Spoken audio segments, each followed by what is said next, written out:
El segundo tema de esta semana será el modelo de estructuración de portafolios con riesgo.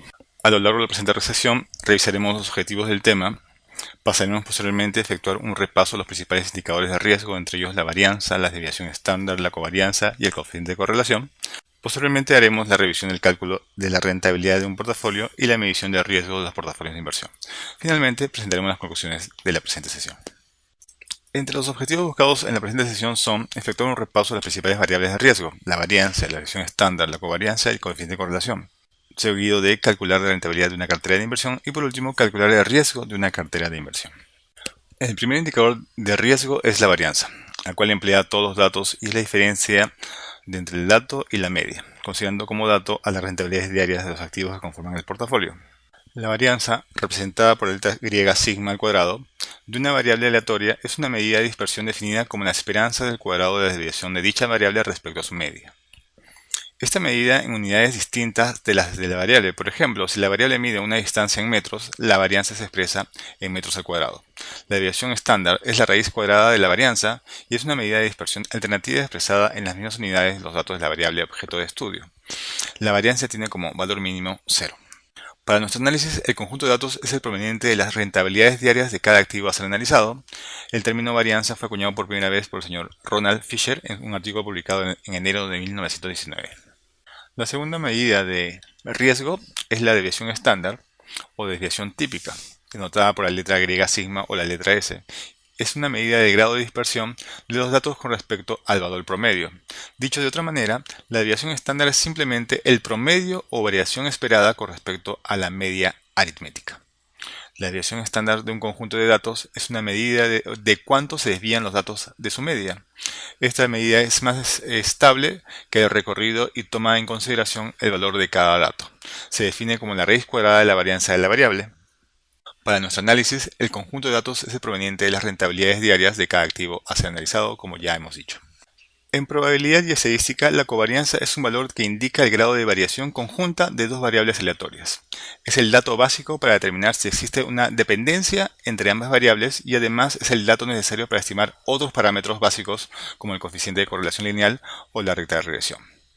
Cuando grandes valores de una de las variables suelen mayoritariamente corresponderles los grandes de la otra, y lo mismo se verifica para los pequeños valores de una y la otra, se corrobora que tienden a mostrar similar comportamiento, lo que se refleja en un valor positivo de la covarianza. Por el contrario, cuando a los mayores valores de una variable suelen corresponder en general los menores de la otra, expresado un comportamiento opuesto, la covarianza es negativa. En ese sentido, el signo de la covarianza, positivo o negativo, señala el tipo de relación. Sin embargo, no permite determinar con exactitud el nivel de asociación, el cual es determinado por el coeficiente de correlación que analizaremos a continuación. En estadística, el coeficiente de correlación de Pearson es una medida de la relación lineal entre dos variables aleatorias cuantitativas. A diferencia de la covarianza, la correlación de Pearson, o el coeficiente de correlación, es independiente de la escala de la medida de las variables.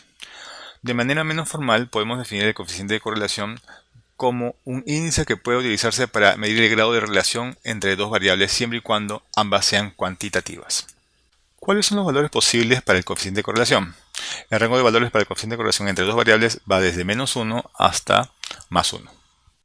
Si el índice de correlación es igual a 1, los activos están perfectamente correlacionados positivamente. Si el índice de correlación es -1, los activos estarían perfectamente correlacionados negativamente. Si el índice de correlación es igual a 0, no existe una relación lineal entre dos activos. A manera de ejemplo, revisemos este gráfico, en el cual vemos el comportamiento de la línea negra del activo B versus la línea roja, el comportamiento del activo A, el rendimiento versus tiempo. Y vemos que los comportamientos son muy similares y vemos que hay una correlación positiva perfecta, donde el índice de correlación es igual a +1. Esto significa que existe una correlación positiva perfecta. El índice indica una dependencia total entre las dos variables denominada relación directa. Cuando una de ellas aumenta, la otra también lo hace en proporción constante. Otro segundo ejemplo de coeficiente de correlación vemos en los gráficos, donde los gráficos de los activos A y B en las curvas de rendimiento y tiempo tienen comportamientos opuestos. Hay una correlación negativa perfecta, donde el índice de correlación es igual a -1. El índice indica una dependencia total entre las dos variables, llamada relación inversa, y cuando una de ellas aumenta, la otra disminuye en proporción constante. Cuando creamos o administramos portafolios de inversión, lo que se procura hacer es buscar dos activos que participen dentro del portafolio con correlaciones perfectas negativas en lo posible. El tercer ejemplo de coeficiente de correlación lo vemos en el siguiente gráfico, donde hay un comportamiento totalmente disímil entre el activo A y el activo B, obteniendo entre ellos una correlación igual a 0. Es decir, no existe una relación lineal entre ambas variables, pero esto no necesariamente implica que las variables son independientes, puede existir todavía relaciones no lineales entre las dos variables. Matriz de varianzas y covarianzas. En estadística y teoría de probabilidad, la matriz de varianzas y covarianzas es una matriz que contiene la covarianza entre los elementos de un vector. Es la generalización natural a dimensiones superiores del concepto de varianza de una variable aleatoria escalar. La matriz de covarianza, aunque muy simple, es una herramienta muy útil en varios campos. A partir de ella se puede derivar una transformación lineal que puede decorrelacionar los datos o, desde otro punto de vista, encontrar una base óptima para representar los datos de forma óptima. En el gráfico vemos que en la matriz de varianzas y covarianzas hay una diagonal de varianzas y las restantes son valores de covarianzas de cada activo con respecto a otras. Adicional a la matriz de varianzas y covarianzas existe la matriz de correlación. La matriz de correlación es una matriz conformada por n filas y n columnas. Además es una matriz simétrica, es decir, que los valores de los elementos del A y J de la matriz es el mismo valor de los elementos de la A, J, I de la propia matriz.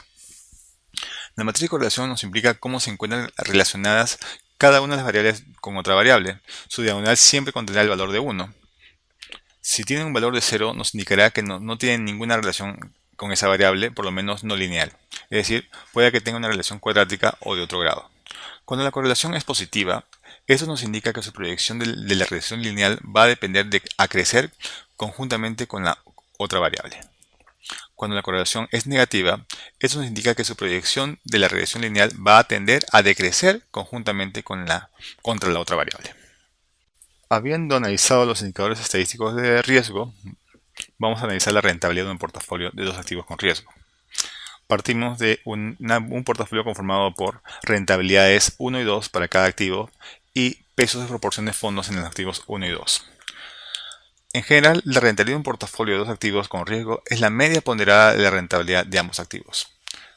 Sin embargo, el riesgo para el portafolio de dos activos es más complejo de calcular y se obtiene conforme con la fórmula mostrada, donde vemos que la varianza de un portafolio es igual al peso de lo invertido en el portafolio 1 elevado al cuadrado multiplicado por la varianza del activo 1 por la suma del peso de lo invertido en el activo 2 multiplicado por la varianza de ese segundo activo más 2 veces el peso de la inversión en el primero por el peso de la inversión en el segundo multiplicado finalmente por la covarianza existente entre los dos activos. Por otro lado, la covarianza de dos activos es igual al producto del coeficiente de correlación de los rendimientos multiplicado por la desviación estándar de cada activo. En ese sentido, sabiendo que la rentabilidad esperada de un portafolio de dos activos es igual al promedio ponderado y considerando que la varianza del portafolio es igual al producto explicado anteriormente, si queremos calcular la varianza de un portafolio o el riesgo de un portafolio de dos activos, vamos a ver que según la fórmula esto es igual a la mostrada y depende de las proporciones invertidas en cada activo, las varianzas individuales, así como la covarianza de los dos activos, como ya se ha dicho anteriormente. En términos generales, la varianza en una cartera de n activos dependerá de los montos invertidos en cada uno de ellos, las varianzas individuales y las covarianzas existentes entre cada pareja de activos que conforman la cartera.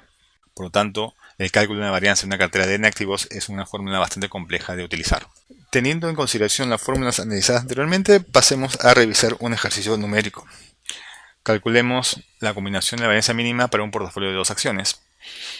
Tenemos el activo 1 con una rentabilidad esperada de 0.10, una desviación estándar igual a 0.15, el activo 2 con una rentabilidad esperada de 0.14 y una desviación estándar de 0.20%. Entre ambos activos, el coeficiente de correlación es igual a 0.02. Si queremos calcular cuál es la combinación de la inversión en estos dos activos para conseguir una varianza mínima, primero calculamos el peso de lo que vamos a invertir en el activo 1. El peso de lo que se va a invertir en el activo 1 va a ser igual a la fórmula sugerida como la varianza del activo 2 menos la covarianza del activo 1 con el activo 2, todo ello dividido entre la varianza del activo 1 más la varianza del activo 2 menos 2 veces la covarianza del activo 1 y del activo 2. Eso sería lo invertido, el porcentaje de inversión a invertirse en el activo 1. Como la inversión es un juego suma cero, el monto a invertir en el activo 2 sería igual a 1 menos el peso de lo invertido en el activo 1.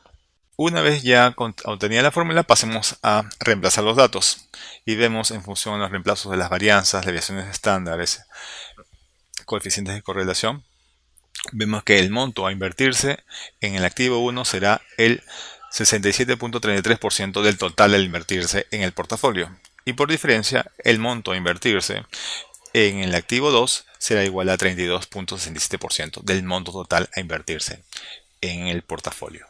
Sabiendo que la rentabilidad de un portafolio es igual a la rentabilidad ponderada de los rendimientos multiplicados por los pesos, y obteniendo ya los datos de inversiones en el activo 1 y en el activo 2 y reemplazando los datos, vemos que la rentabilidad del portafolio sería igual a 11.31%. Asimismo, haciendo el reemplazo en la fórmula correspondiente para calcular la desviación estándar del portafolio, reemplazando los datos del monto invertido multiplicado por las desviaciones estándar y los coeficientes de correlación y las covarianzas, obtenemos que la desviación estándar del portafolio sería igual a 13.08%. En conclusión, podemos señalar que la varianza, la desviación estándar, la covarianza, el coeficiente de correlación son los indicadores estadísticos que nos determinan numéricamente el riesgo de una cartera de inversiones. La rentabilidad de una cartera de inversión no es la suma de las rentabilidades de los activos que la conforman, sino el promedio ponderado de los mismos. Y por último, el riesgo de una cartera de inversión no es la suma de los riesgos inherentes de cada activo que lo conforman, sino es un número más complejo, el cual se determina a través del análisis de indicadores de riesgo, considerando los pesos invertidos en cada activo dentro del portafolio, las desviaciones estándar en los activos y las correlaciones o covarianzas entre ellos. Como bibliografía, recomendamos la lectura del capítulo 11 del libro de Finanzas Corporativas, capítulo Rendimiento y Riesgo, páginas 347 al 352, la revisión del libro de Inversiones de Kolb, capítulo 13, Diversificación e Información en Carteras, páginas 349 a 471, y revisión de la página web de la Bolsa de Valores de Lima, www.bbl.com.pe, y la Superindice de Mercado de Valores, www.smb.gov.be. Muchas gracias.